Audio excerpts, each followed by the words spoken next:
Dan and Sue. Dan and Sue are police officers in London. It is a Tuesday morning and Dan is angry. What's the matter, Dan? Sue asks. Look at this, Dan says. Every day someone steals money from people near the shops. We must stop this. Yes, of course, Sue says. But who is it? There is a jogger, Dan says. Every day he runs near the shops. Sometimes he runs into people. Perhaps he steals the money. Okay, Sue says. Let's go to the shops. Perhaps we can see this jogger. They sit upstairs in a window over the shops. Dan has a radio. They watch the people in the street. Look, Sue says. There's the jogger. The young man runs into an old woman and she falls down. The jogger puts his hand on the old woman's arm. I'm sorry, he says. Can I help you? Here's your bag. Then a young woman shouts at him. Don't run here, she says. It's dangerous. Go away. The young man runs away. Dan talks in his radio. Quick! Stop him. He's running up North Street. A police car stops the young man in North Street. Are you okay now? Sue asks the old woman. Yes, thank you. Where's that nice young woman? I can't see her now. Have you got all your money? Sue asks. The old woman looks in her bag. No, I haven't. My money's in my purse. But my purse isn't here. Okay, Sue, Dan says. Let's talk to the jogger. Who are you? Sue asks the young man. My name's Peter Jones. Why? Who are you? We're police officers. Why do you go running past the shops every day? Why not? I like running. Okay, Dan says. Let's look for the money. What money? Peter Jones asks. What are you talking about? I never take money with me when I run. Dan looks for the money, but he cannot find any. Can I go now? Peter Jones asks.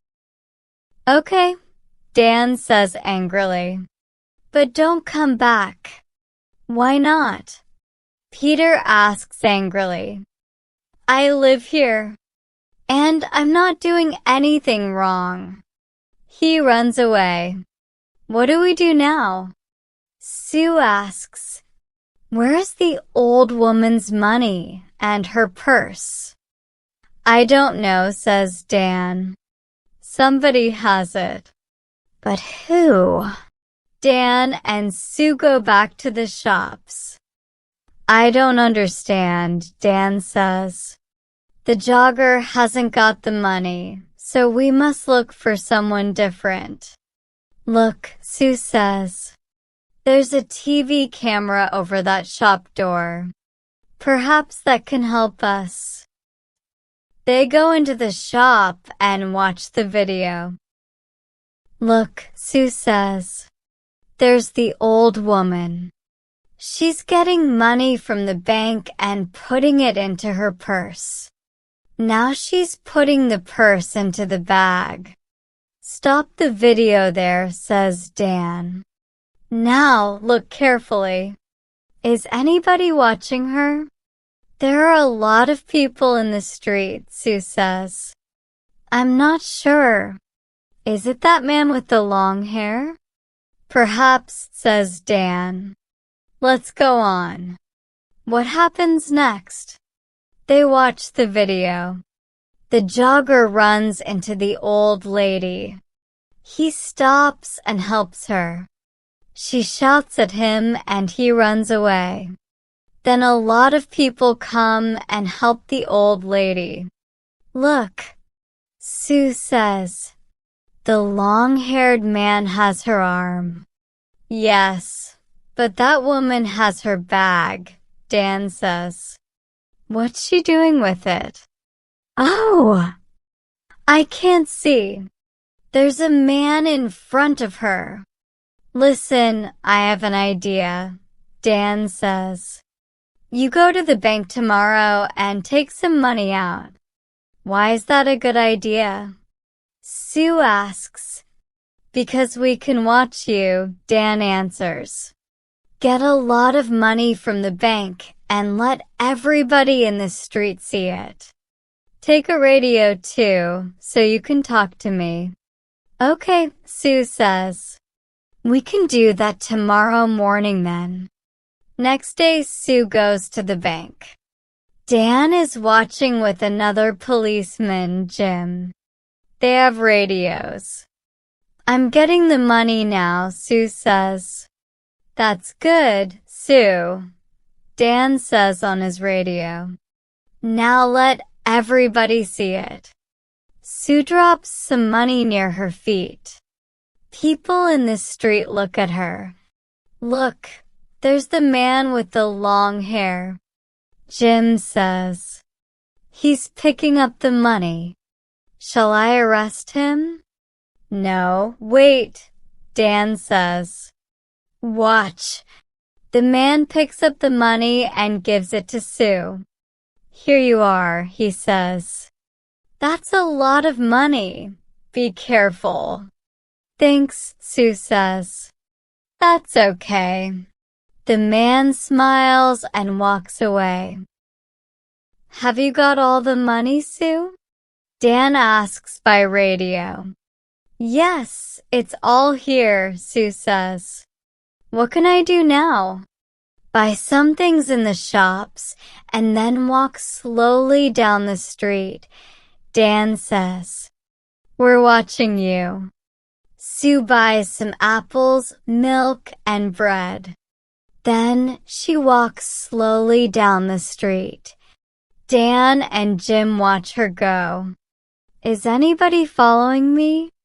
Sue asks. No, Dan says. There's a woman with a baby. That's all. Don't follow me, Sue says into the radio. Nobody must see you. I'm turning right into Smith Street.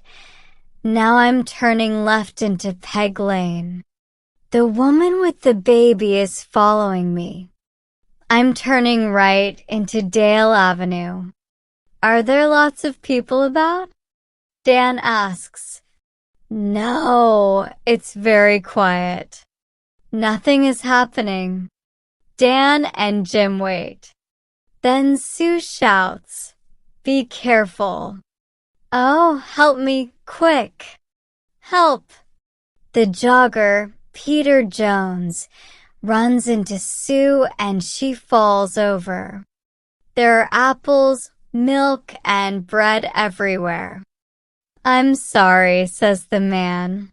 Let me help you. The woman takes Sue's arm. Are you okay? She asks. Go away, she shouts at the man. But he sees the radio in Sue's pocket.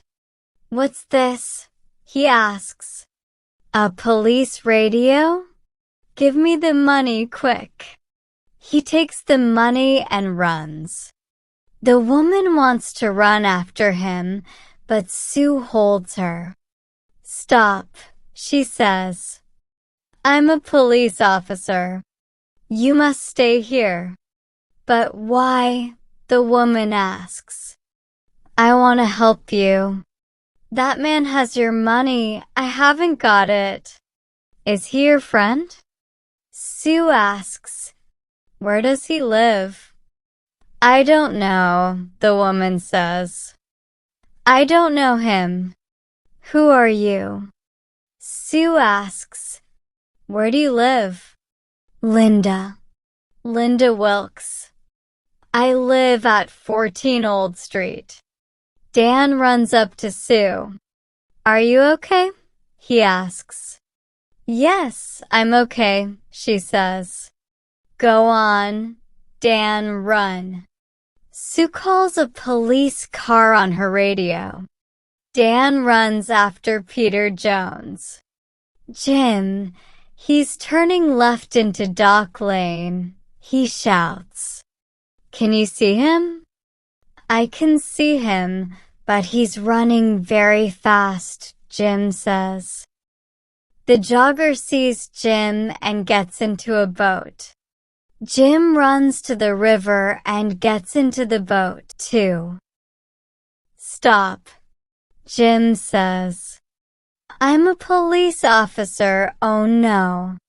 The jogger, Peter Jones, hits Jim and he falls into the water.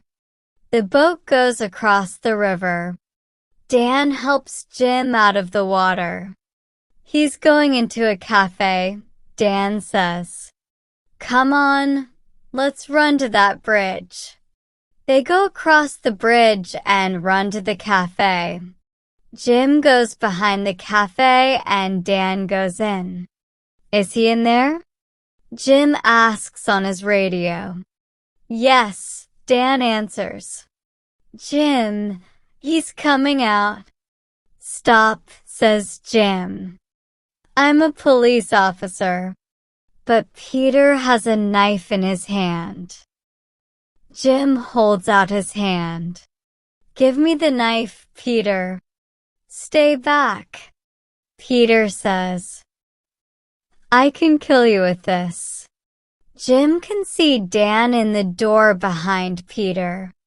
Dan walks out of the door, very slowly and quietly. "Come on, Peter," says Jim. "Give me the knife." Dan takes Peter's arms from behind, and Jim takes the knife from his hand. Dan finds the money in Peter's trousers. "I want to go home now," says Linda. "My baby is hungry and tired." "Do you know Peter Jones?" Sue asks, "Do you and Peter steal money from people?" "No, I don't know him.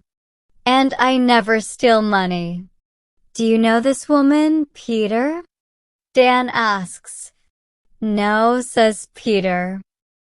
"I don't know her." "Who is she?" Dan and Sue go back to their office. "Does Linda work with Peter?" Dan asks Sue. "Yes, she does," says Sue. "Watch this video. Look, there she is.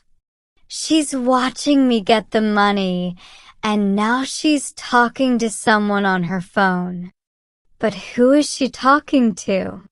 "She's talking to Peter, of course.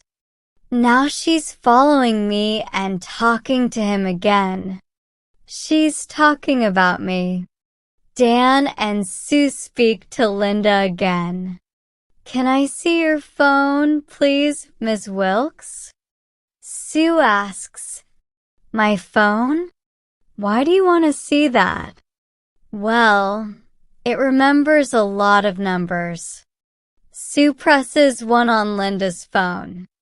Peter's phone begins to ring. Sue laughs. "Let me ask you again, Ms. Wilkes. Do you know Peter Jones?" "Well, yes, okay. I know him. But I don't steal money." Sue and Dan take Linda home. They go into her house. "There's 200 pounds under your bed, Linda," Dan says. "And look, this is the old lady's purse." "This is a nice photo of you and the baby," Sue says. "But who is the man? Is he the baby's father?" "Okay, it's Peter," says Linda. "And yes, I do steal the money." I'm sorry, okay? No, Linda, it's not okay, Sue says. It's not okay at all. The end. Hope you have enjoyed the reading. Don't forget to like and subscribe to the channel. And find more fascinating and exciting stories from the description below the video.